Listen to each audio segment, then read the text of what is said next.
Jesus went across the Sea of Galilee, and a large crowd followed him because they saw the signs that he was performing on the sick. Jesus went up the mountain, and there he sat with his disciples. The Jewish feast of Passover was near. When Jesus raised his eyes and saw that a large crowd was coming to him, he said to Philip, "Where can we buy enough food for them to eat?" He said this to test him, because he himself knew what he was going to do. Philip answered him, 200 days' wages worth of food would not be enough for each of them to have a little.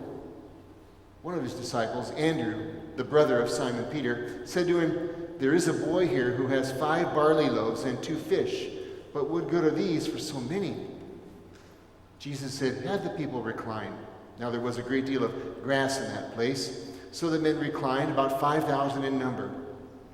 Then Jesus took the loaves, gave thanks, and distributed them to those who were reclining, and also as much as the fish as they wanted. When they'd had their fill, he said to his disciples, "Gather the fragments left over so that nothing will be wasted."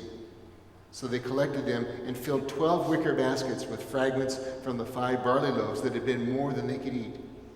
When the people saw the sign that he had done, they said, "This is truly the prophet, the one who is to come into the world." Since Jesus knew that they were going to come and carry him off to make him king, he withdrew again to the mountain alone. The Gospel of the Lord. Praise to you, Lord Jesus Christ.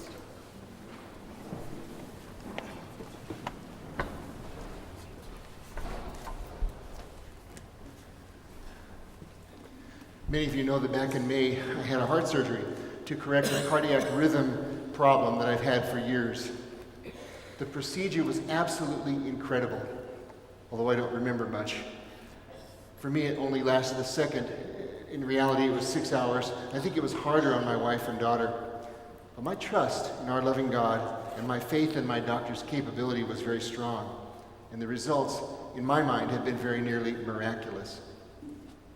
The next morning, lying in bed, I began to think to myself, why, if doctors can send 5 lines up to and inside my heart, why can't they use the same methods to correct a lot of other medical issues?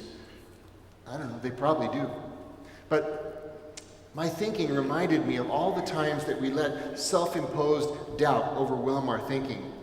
Do you remember when people used to say, if we could put a man on the moon, why can't we, if we could put a man on the moon, why can't we cure cancer? If we could put a man on the moon, why can't we stop worldwide hunger? Why can't we stop this unjust war?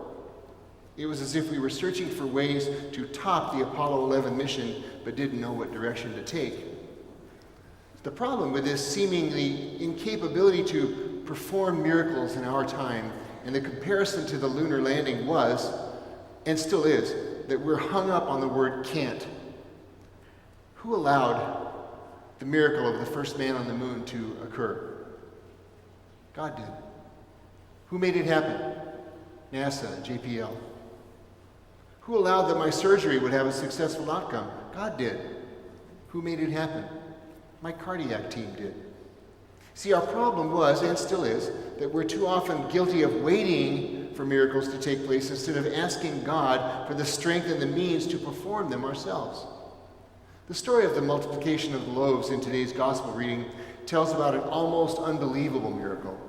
It's the only event that's related in all 4 of the Gospels. It must have been the most joyful picnic the world has ever known. Did this miracle really happen? Certainly it did. Who prayed that this miracle take place? Jesus did. Who made it happen? The people who were distributing and eating the food did. Look at the way the event was described. Jesus took the loaves, gave thanks, and said to his disciples, gather the fragments left over so that nothing will be wasted. Notice that Jesus did not just snap his fingers and make the loaves and fish appear as if by magic. He invited the people to relax and share what little they had, and then he prayed about it. The miracle was left for God to enable, and the people, sharing what they had and making sure everyone had eaten, had more than enough. Well, can this kind of miracle happen in today's world? Of course it can. Problem is as I mentioned before, we too often wait for them instead of working for them. Instead of asking, why can't we find the cure for cancer? We should ask, how can we cure cancer? Or can cancer be prevented? Miracles can happen with that kind of outlook. In the medical field, advances in the fight against cancer are taking place all the time. Who's allowing it? God is. Who's making it happen? Scientists, technicians, and physicians are. We just don't see the miracles because they happen in small steps. How can we end worldwide hunger? Just like the loaves and the fish, God asks that we share in common the resources of this planet. We know that, at least in regard to food, our planet is capable of sustaining billions more human beings than those that now exist. But how can we accuse God of not providing enough food, sufficient bread for all, when every year we destroy millions of tons of food supplies, which we call surplus, just to keep prices at certain levels? With a more efficient distribution mechanism, more caring, more sharing, we can find a solution, a miracle. With prayer and effort on our part, God can show us how to make it happen. How can we end the scourge of unjust wars and prevent another war? We must do those things that are within reach of each individual to work for justice and peace. We need to work toward fixing the conditions that bring about the generational poverty and misery that can ultimately cause war. Yes, this is as hard and takes longer than war, but that's how God would ask us to do it. He shows the way, we do the hard work. In short, as the Mahatma Gandhi said, we must be the change we wish to see in the world. Do miracles still happen? Of course they do. Most are so small they go unnoticed.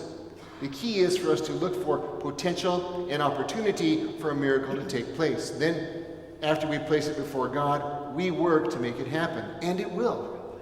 Maybe not right then, maybe not the way we first envisioned it, but it will happen. Robert Kennedy once said, "Some people see things as they are and ask why. I dream things that never were and ask why not."